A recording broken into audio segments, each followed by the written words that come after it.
మా జగన్ని మోసం చేశారండి, మోసం అయిపోయింది. వయస్సు పక్క వయస్సు వచ్చేది కానీ చాలా మోసం చేశారు. జిమ్కి జరిగింది మొత్తం, గ్యామింగ్ అయిపోయింది మొత్తం. మాకు వద్దండి, చంద్రబాబు వద్దండి, మా జగనే మాకు కావాలి. ఈ రస్తే అయినా వస్తారు ఈసారి సీఎం మళ్ళీ, అయినా మాకు కావాలి. కానీ గ్యామింగ్ జరిగిపోయింది, వేసారు కానీ మొత్తం ముసుకేపనం అయిపోయింది. అది ఏమండి మోసం జరిగింది లేదా పైన దేవుని చేయాలి. అది ఇప్పుడు ఓడిపోయిన మాకు బాధ ఏమి లేదు, రస్తే అయినా వస్తారు మళ్ళీ మా జగన్ గారే వస్తారు. ప్రజలైతే జగన్మోహన్ రెడ్డి అయితే మోసం చేయలేదు 100%. ఎవరిని చూసినా మేము జగన్మోహన్ రెడ్డి అన్నారు. ఏం జరిగిందో ఇంకా పైన దేవుడు తెలియాలి. కానీ జగన్మోహన్ రెడ్డి కట్టకాలని మేము జగన్మోహన్ రెడ్డి వెంబటే ఉంటాం. అది ప్రజలు బీసీ ఎస్సీ ఎస్టీ మైనార్టీలు మొత్తం జగన్మోహన్ రెడ్డి పక్కనే ఉన్నారు 100%. కింద పడ్డాం లేస్తాం, రేపొద్దున కొడతాం 100%.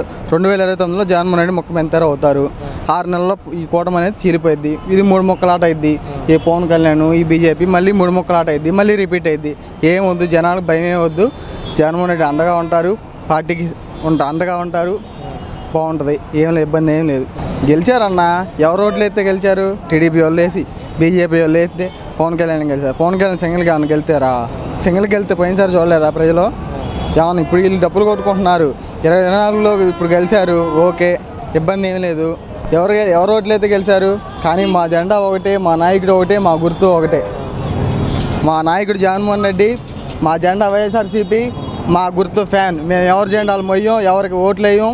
అర్థమైందా? మా నాయకుడు ఒకటే జగన్మోహన్ రెడ్డి. ఈ పథకాలు పెట్టినాడుగా ఆయన ఎంత మాత్రం ఎత్తులో చూద్దాం. ఆయన కాడికి ఎంత బాగా ఎత్తులో చూద్దాం అని ఆయన కంటే ఎక్కువ ఇస్తానని జనాలు అంటున్నారు. జనాలు కానీ నమ్మారు కానీ ఆయన ఏడు చంద్రబాబు ఎరుగు ఏమి ఇచ్చాడు? ఆయన సగం ఎత్తాడు, సగం ఏడు, అంతే. ఆయన ఇచ్చినట్టు ఇవ్వాలంటే ఈయన ఏడు. కోవటం వల్ల మరి ఎలా గెలిచాడు ఏంటి అనేది ఎవరికి తెలియదు. కానీ ఆయన ఇచ్చినట్టు ఇవ్వాలంటే ఈయన ఏడు, ఈలేడు అనుకుంటున్నాం. మరి సరే, ఎలా చూస్తున్నారు జనాలు అందరూ కూడా? అంటే ఇప్పుడు 1 సైడ్గా తీర్పిచ్చారు, 10 సీట్లు మాత్రమే ప్రతిపక్షం. అది ఎవరు నమ్మట్లేదండి. అసలు నమ్మక 1 సైడ్ అనేది 10 సీట్లు అనేది ఎవరు నమ్మట్లే. పోటీ అన్నారు కాబట్టి పోటీ 10 అటు ఇటు కనీసం 60, 50, 60 అన్న వస్తుంది అనుకున్నారు. ఘోరంగా 10 ఇవ్వటం అనేది అది ఎవరు నమ్మట్లేదు. ఎలా జరిగింది, ఏం జరిగింది అనేది జనాలకు తెలియట్లేదు. అది తెలిసినా చేసేది ఏం లేదనుకో. అది ప్రజలు మాట్లాడుకుంటున్నారు. అదే ప్రజలే అంటుండ్రు, వాళ్ళకి వేసిన వాళ్ళు అంటుండ్రు. ఇంత ఘోరంగా ఓడిపోద్దని మేము కలగలేదు, ఇలా 10 ఎందుకు వచ్చినాయని మాకే అర్థం కావట్లేదని వాళ్ళకి ఓట్లు వేసిన వాళ్ళు వాళ్ళే అంటుండ్రు. మాకే డౌట్ వస్తుంది అన్నమాట. అది కృష్ణా జిల్లాలో కానీ గుంటూరులో కానీ శ్రీకాకుళంలో 1 సీటు కూడా రాకపోవడం. అదే కదా, 1 సీటు రావడం అనేది కదా. అసలు ఈడెంలో ఏం జరిగింది అనేది జనాలకి ఏం అర్థం కావట్లేదు. ఇంత ఘోర పరాజయం ఉండదు కదా. చాలా మంచివాడు అండి వాడు జగన్మోహన్ రెడ్డి. వాడు ధర్మప్రభు. వాడు మోసం చేసి గెలిచారు కానీ వాడిని ఓడిచడం ఇవ్వడం వల్ల కాదు. వాడిని ఓడించడానికి వీళ్ళందరూ కలిశాడు, కుమ్ముకయ్యారు. సింగిల్గా పోటీ చేయమని చంద్రబాబు సింగిల్గా పోటీ చేసి తెలిసేది. సింగిల్గా పోటీ చేస్తే జగన్మోహన్ రెడ్డి తడాకేట చూసేది. ఏ వ్యతిరేకత లేదు. వీళ్ళు పుట్టించారు, వీళ్ళు సృష్టించారు. వాడి అనుభవం ఉంది, దుర్మార్గ అనుభవం వాడికి ఉంది కాబట్టి వాడి ప్రయత్నం వాడు చేశాడు. అంతేగాని వాడి వ్యతిరేకత ఏమి లేదు. వాడు బంగారం. నా అభిప్రాయం అంటే మోసమే జరిగింది అనుకుంటున్నాను. ఏదో మొత్తం మీద జరిగింది, జరగకుండా ఎలా ఉండదు. కనీసం 30-40 అయినా రావాలంటే. మరి 11 అంటే ఏదో జరిగింది మొత్తం మీద. ఏం జరిగింది అనేది దేవుడికి తెలియాలంతే. అంతే, మన దగ్గర రుజువులు సాక్ష్యాలు ఏమి ఉండవు కదా. జగన్ గారు కూడా నిన్న మాట్లాడుతూ అదే అన్నారు, నా దగ్గర జరిగింది, మోసం జరిగింది, సాక్ష్యాలు అయితే లేవు. అంతే, సాక్ష్యాలు అంటే ఏముంటాయి? ఆ సాక్ష్యాలు ఉండగానే వీళ్ళు కోర్టుకి ఎక్కినప్పటికి 5 సంవత్సరాలు అయిపోద్ది. చంద్రబాబు నాయుడు దిగిపోతాడు, అప్పుడు జగన్ వచ్చేస్తాడు. కోర్టులో కూడా న్యాయం జరుగుతుంది, అలా సాగుతుంది కేసు. ఇప్పుడు ఏదైనా పట్టుకున్నా కానీ ఏమవుతుంది? ఈ టైం అయిపోద్ది, ఆయన టైం వచ్చేస్తుంది. అది ఇప్పుడు పవన్ కళ్యాణ్ గారు 21 సీట్లు తీసుకుంటే 27 గెలిచారు. అలాగే బీజేపీ గారు ఎన్ని సీట్లు తీసుకుంటే అన్ని గెలిచారు. దీని మీద గెలిచారంటే ఇంకా అది ఒక వేవ్ అంతే, ఇంకా అలా వచ్చింది అంతే. పవన్ కళ్యాణ్ గారు కాపులు అందరూ కలిపి మా ఇంట్రెస్ట్గా పనిచేశారు. అది కాపులు. దానితో చంద్రబాబు నాయుడు ఓటర్లు కూడా కలిశారు కదా. 3 పార్టీల ఓటర్లు ఆయన కలిశారు.